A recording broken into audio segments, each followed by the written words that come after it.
Mano, me fala a verdade, essa foi a pior seleção brasileira que você já viu em uma Copa do Mundo? E jogadores da seleção brasileira que foram campeões de Copa do Mundo falaram sobre esse vexame da seleção brasileira nessa Copa do Mundo. Será que eles estão certos?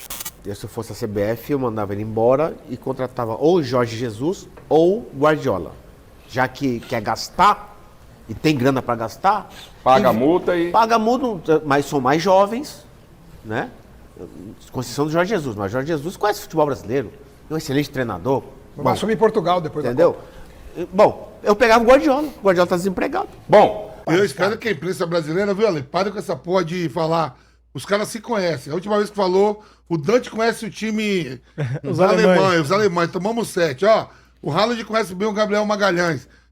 E aí o Haaland fez 2. A próxima, fala que não conhece. Mas não, Vamp, mas conhece e perde. Não, eu tô falando assim. O Gabriel Magalhães conhece o Haaland, mas perde. Perde 70%. Eu tô falando assim, vamos evitar isso aí pra não virar o Araquém. Lembra do Araquém, o showman? Aparecia ele só aparecia em Copa do Mundo, os caras diziam, o pé frio aí, ó. Não, mas então essa fala deixa pra lá. Mas no caso do Dante e do Haaland, foi normal. O Dante, realmente eles jogaram muitas vezes juntos. E a maioria das vezes ganhou o Haaland. Quase 70% das vezes. E ontem ganhou de novo. Eu tô pensando assim, né? Terra arrasada. O Brasil já não tá mais, saiu. Daqui a um mês e meio, 40 dias, vai ter a data FIFA. Já tá marcado dois amistosos contra a Austrália. Do que se aproveitar disso que ficou na Copa. Né? Vai ter a volta do Estevão, que provavelmente o João Pedro pode ser convocado. Arruma laterais que não tem. Uhum. Mas não tem mesmo. Não tem. Um cabeça de área para o lugar do Casimiro, pode até recuar o Bruno Guimarães e botar o Danilo para fazer o segundo homem. Porque não tem. Você tem que começar a armar, começar a pensar para o futuro. E aí nós temos que pensar em base que não revela. Se o Marquinhos vai continuar ou não, porque o Gabriel Magalhães é jovem, né? Sim. Mas acho que o problema da base é reformular muita coisa de filosofia de categoria de base. Criar filosofia. Mas você acha que em 4 anos isso se resolve? Que seja em 8. Porque se ficar do jeito que tá, nós estamos falando de 28, vai para muito mais que isso. Vai virar Uruguai. Porque, e precisa parar com essa palhaçada de o Brasil é pentacampeão do mundo. O Brasil foi.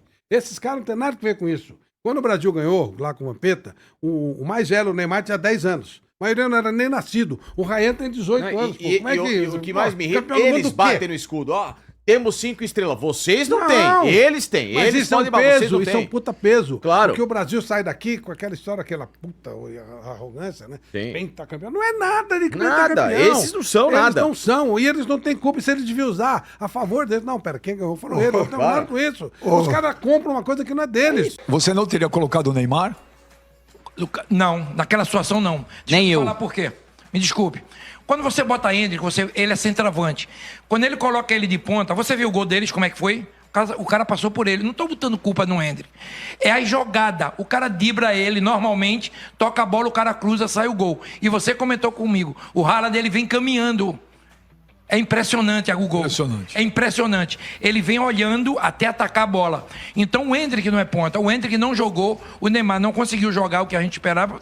Também é muito pouco tempo. Então eu acho que essa mexida foi ruim.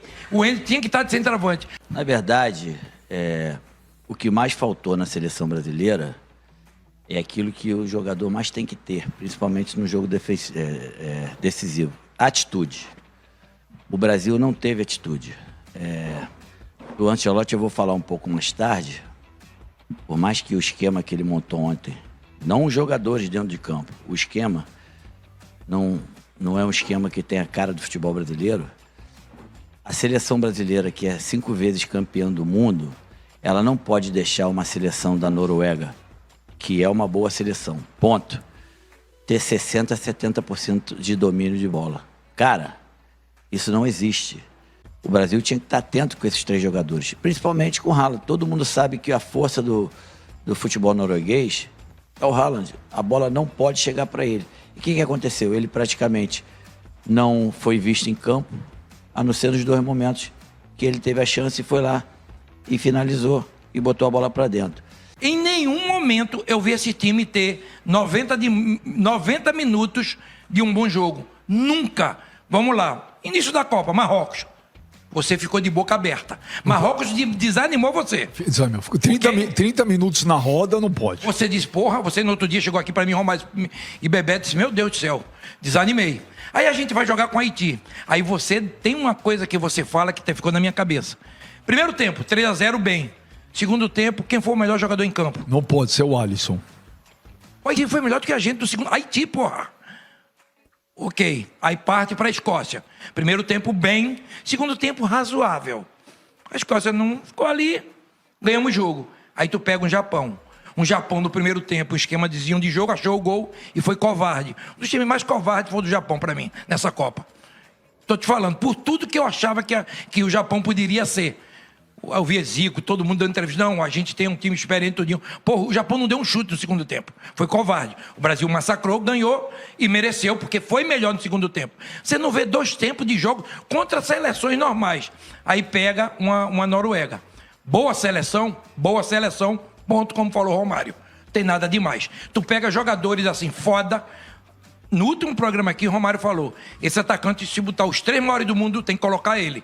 O Haaland. Ok, Romário? Perfeito. Então o Romário falou, os 3 maiores atacantes do mundo, o Haaland tem que estar. Ô, Rei, eu vou te fazer uma pergunta antes do Ricardo falar alguma coisa. Tu perdi esses gols que esses caras perdem? Porra, fala, por favor. Eu vou falar igual você, Romário. Eu não... como é que você fala? Eu não perderia e nem você perderia também. Com certeza. Você. Mas os 3 maiores atacantes do mundo, o Haaland tem que estar. E ó, eu vi o jogo, ele é foda. É a maneira dele ser. Tinha jogo que também eu comi, o Romário me irritava.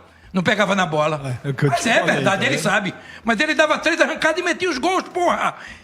Aí o cara disse, ele só sabe fazer gol. Pô, Romário, ele só sabe fazer gol. Eu só sabia fazer isso. Não, você é gênio, é diferente. É um jogo que nós brasileiros vamos ter muita dificuldade para assimilar esse jogo, mais de ficar com a bola jogando atrás.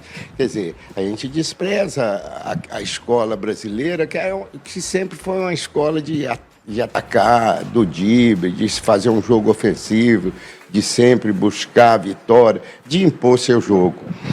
E nós estamos nessa transformação aí. O futebol brasileiro já vem uns 2, 3 anos ou mais aí, que a maioria das equipes praticam esse futebol, que é um futebol sistemático, mas que joga muito por uma bola, por uma situação de jogo.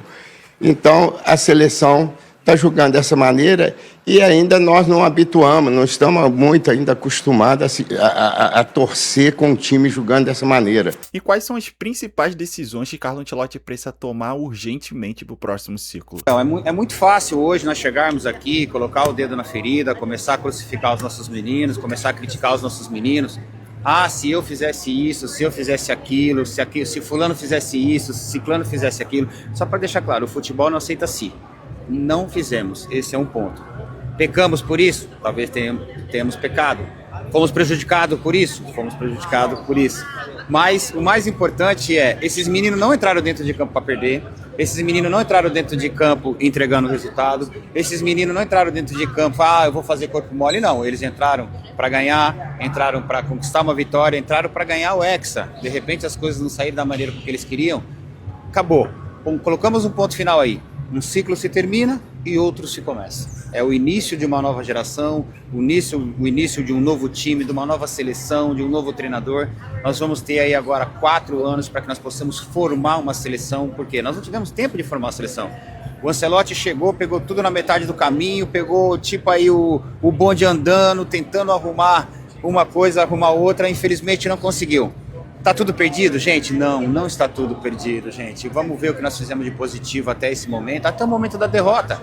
O que foi de positivo, vamos só continuar, e o que foi de negativo, vamos aperfeiçoar para que não possa acontecer nessa próxima Copa em 2030, rumo ao Hexa. Mano, deu uma polêmica gigantesca com o Ronaldo Fenômeno, que supostamente falou isso daqui, ó. Não entendo porque o João Pedro não foi convocado. Ele teve uma temporada excepcional e está em ótima forma, e o Brasil precisava de um atacante que pudesse oferecer algo diferente. Você olha para o Endrick, toda vez que ele entrava em campo neste torneio, trazia energia, agressividade e imprevisibilidade. Mesmo assim, passou a maior parte da Copa do Mundo no banco. Aí sobre o Vinícius Júnior. Quando o Brasil precisou das suas maiores estrelas, elas nunca se impuseram de verdade no torneio. E também, supostamente, falou do Carlo Ancelotti. Essa eliminação começa com as decisões tomadas no banco de reservas. Carlo Ancelotti é um dos melhores treinadores da história do futebol, mas hoje ele cometeu muitos erros. Isso repercutiu demais na imprensa internacional. Só que depois, o Ronaldo foi e falou o seguinte: oi pessoal, apenas para esclarecer que ontem, após o jogo do Brasil, não dei nenhuma entrevista nem conversei com nenhum veículo, no caso, né?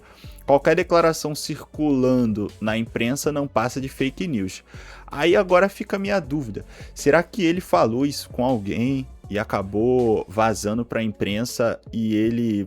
Porque o Ronaldo dificilmente faz alguma crítica assim diretamente, principalmente falando de seleção brasileira.